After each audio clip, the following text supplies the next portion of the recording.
Hey everyone, welcome back to the channel. Good morning. It's really early here in the States.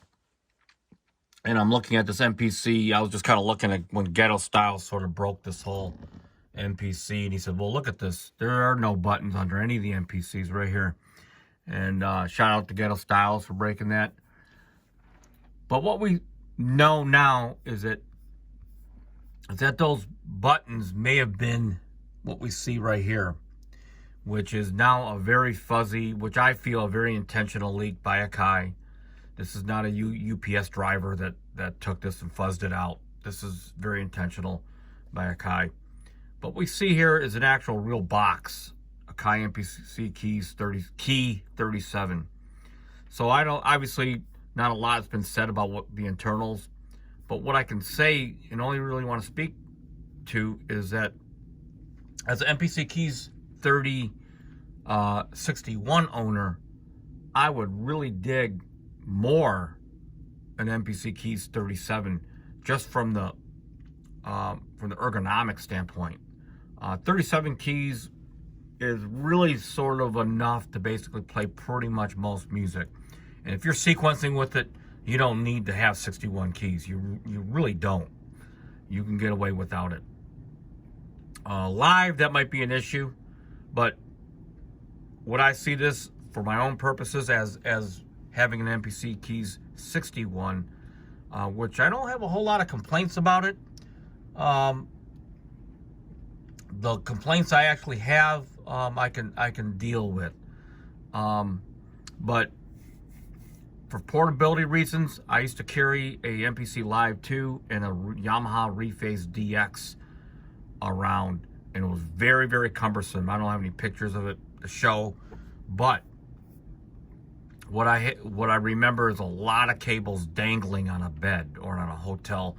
You're talking about the USB cable, you're talking about the audio cables in some cases from the Rephase itself going into the MPC at the time.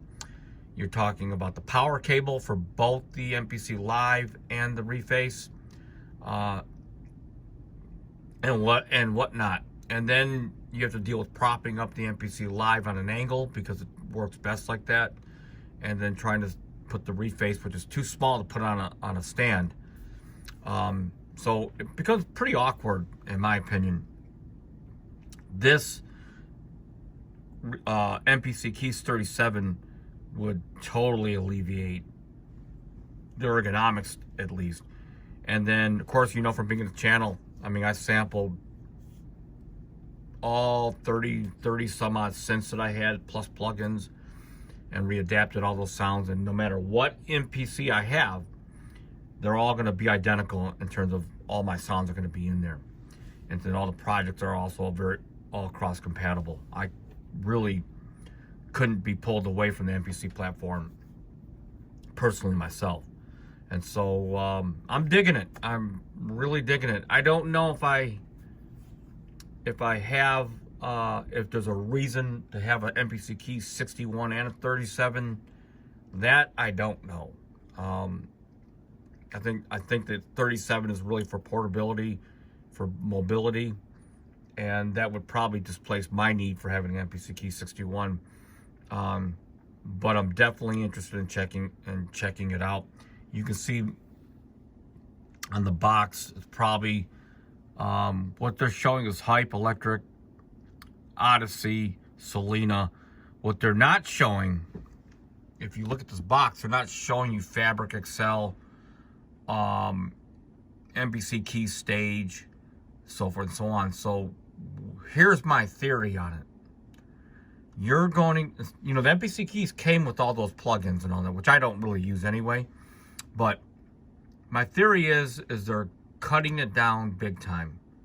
I don't know if this is going to use the MPC One platform or the old MPC Live platform where it's only 2 gigs of RAM. Maybe there's no solid state in there. That would be a big bummer.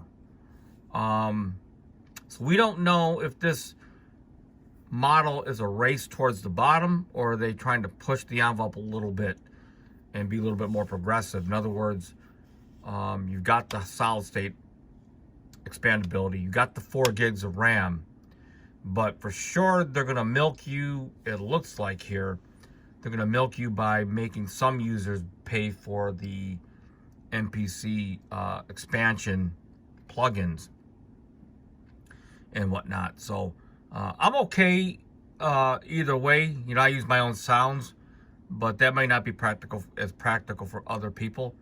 So we'll see the pricing and so the more particulars as we go. So happy NAMM week, and I'll be back and leave any questions or comments. And until next time, peace out.